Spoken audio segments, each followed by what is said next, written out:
Hello to all and welcome back to War Thunder Ground Forces for a bit of combined arms action. Now I am on the map, which is a very easy to say map name, and I'm driving currently in the KV-1, a tank that I can't tell if I love it, hate it, or a bit of both. As you see, this tank has got some pretty good armour for its battle rating all around, but has an absolutely abysmal cannon, especially for its battle rating. In fact, this is the exact same cannon as the 1940 T-34. But it didn't matter too much when I ripped straight through that Panzer III and got my first kill of the match. And now with C captured and that Panzer III taken out, I think it's fair to say that the match is as good as done, and I am now safe from any possible enemy activity. Except for that star. Oh, you think you can get away, do you? Well, that's a bit annoying. So, yes, that does appear to be a star, which, interestingly enough, with its 105mm cannon, was designed for taking out bunkers and other fortified positions, and not for other tanks. So with this in mind, as soon as he pokes his head back out, I'll be sure to eliminate... Well, I guess it's time we got a bit of a better tank. And here is our better tank. This is the T-34 1942, or the Russian Spy, if you saw my last video. And indeed, after its great performance, I decided to deck it out a bit with some very nice writing, which I believe says, "Go West?" I think something along the lines of that. And with some very nice jerry cans and Russian hats on the top, which make it look very nice. But either way, the position I took was already being taken by hostile German forces, so we must be quick in order to move and take them out before they take the C point and win the war. So aim and fire. Oh, a beautiful shot straight through the ring of the turret. And I'm sort of getting in the way of my ally behind me here, but forget him, we need to win this, and we need to win it now. Oh, that does appear to be a tank, so fire, and it's the same guy again. Beautiful second kill of the match. And yes, I've actually come to love the T-34 1942. When I first had this tank, I really didn't think much of it, but now I do absolutely adore this thing and love driving it out. Now, there doesn't appear to be much hostile activity around, although someone is still capping C, although unfortunately I have absolutely no idea where they are. Any second now they'll poke their head out and I'll be sure to eliminate them when they do. Any second now. Aha! An enemy! Oh, that was a building.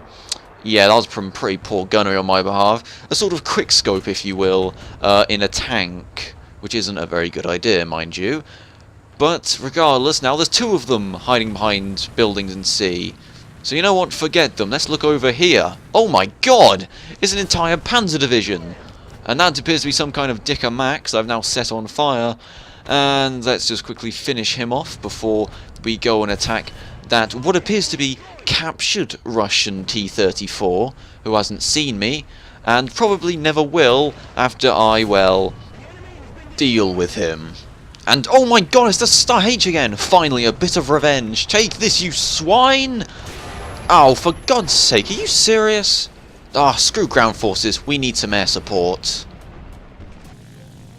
And here is the duly requested air support in the form of an LA-5 that is unfortunately mostly stock, with only a couple of performance boosts, and that's about it, sadly enough. But we don't need all that crap, and as that Focke-Wulf flies below us, we go up to get the jump on him, and then we go down, and as he turns in, we go on the inside, coming in nicely. And shots, that's one hit, and it did absolutely nothing. Yes, unfortunately, when I said this aircraft's practically default, that also includes its belts. But this Focke-Wulf does appear to be trying to cause me to overshoot, but I won't have any of it. No sirree. Firing on here, another hit, something smoking, and he does appear to have lost far too much energy from trying to slow down, and smash. Beautiful. That's a first aerial kill of the game in the LA5. One of those aircraft I do really bad in aerialistic, but always do pretty well in ground forces. Oh my god! A hostile's coming in. What is it? It appears to be some kind of P-47. An Axis P-47 no less, I think. Yes, he's got all the markings and everything. Not to worry now, because we're on his tail, and it's time to make a counter-attack. Haha! I mean, like, when I get to him, I will start the counter-attack, mind you. Which will be any second now, don't worry, just fire some warning shots. Just to confirm to him that we are indeed still chasing him down. Yeah. Just following him. And gonna catch up any second now. So yeah, in case you haven't realised, this is a disadvantage of having a stock LA5, well, as well as the rounds being absolutely crap. But oh, he's coming back around. Finally, now we can have a good fight on him. Aha! I missed. Not to worry, we'll come back on his tail with my superior maneuverability and beat him. That's some flashes. Nothing much still. And he's getting away again. Well, I'm not gonna lie. Having a stock aircraft is really annoying, especially when you're against quite fast aircraft like P-47s. Oh god, he's going for our allied F6F. We gotta deal with him fast. No! No! Oh, you bastard! That F6F pilot was the best we ever knew. Well, in fact, I never knew him. But he probably was quite good or something. So now it's time for some revenge. Take this, you swine! More shots, come on, that's another hit. Still no damage whatsoever, because these are still default rounds. And that's some poor gunnery. Some more poor gunnery. And now he's doing a bit of the old weaving action. And he's putting my guns off. Oh, another hit. And now he's smoking something. Another hit. It's now going up. Rolling around. I'm getting more hits on him here. Come on. More hits. Come on. Oh, finally. Thank God. Jesus Christ. I always ran out of ammunition trying to kill him, for God's sake. Well, either way, thankfully that's my second air kill of the game.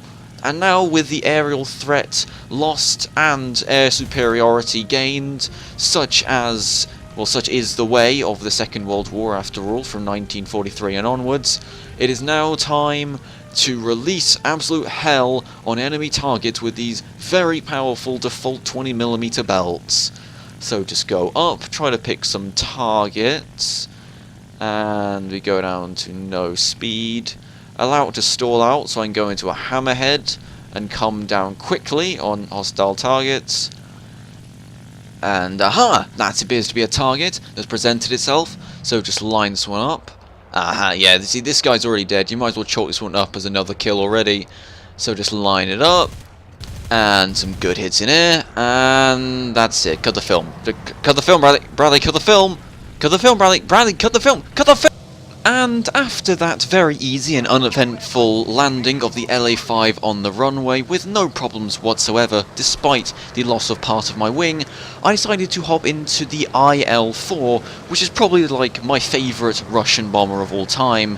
It is nimble, it's got a decent bomb load for its battle rating, and well, it can pack one hell of a punch, as what will be duly noted here. So 2 500kg bombs away, and beautiful, making a absolutely lovely air-to-ground kill, and the first one of the game.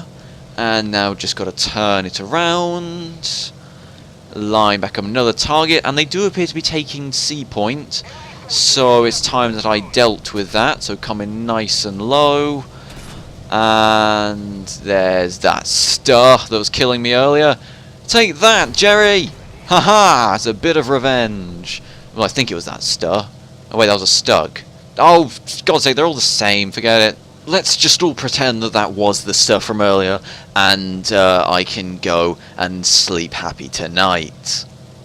So, with that successful little bombing run, it's time that I sped up the film all the way back to base, because after all, it's not a very eventful fly back to base, and the base is a very long way away on this map, which isn't very good if you ask me, but oh well. So just flying over, just checking all the stats in our team, realising that we're not doing very well, and oh! It appears we picked up a tail, and that does look like an ME410.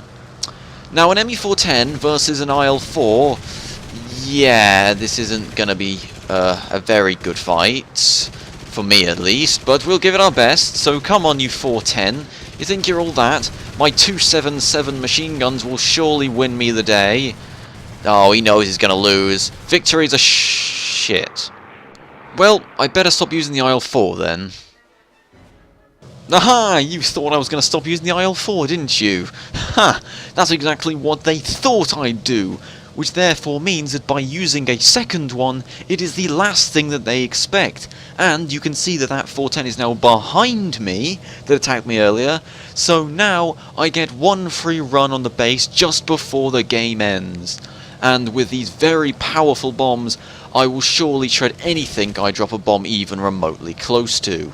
Ah, now there's a bit of a hostile fighter, and he's going out, and he's just going to scissor back in, so I'm going to cut inside him and scissor him, which will now put off his guns, and that does appear to be a ground target dead ahead, so line up the bombs, get ready, and release. Oh, it's only a little weakly armoured AA, that'll just blow apart in it with ease. A critical hit. Are you serious? So you're telling me that I can drop these bombs on heavily armoured tanks and destroy them with ease, and yet as soon as I try to put it near a weakly armoured AA gun, it survives? Are you kidding me? And the game ends before I could destroy it? Oh, for God's sake. Oh well, it doesn't matter. I still got #1 on the team, and that's all that matters. So I thank you very much for watching. Please make sure to like, comment and subscribe if you haven't already. It is always appreciated. And until next time, I say thank you very much, and I'll see you then.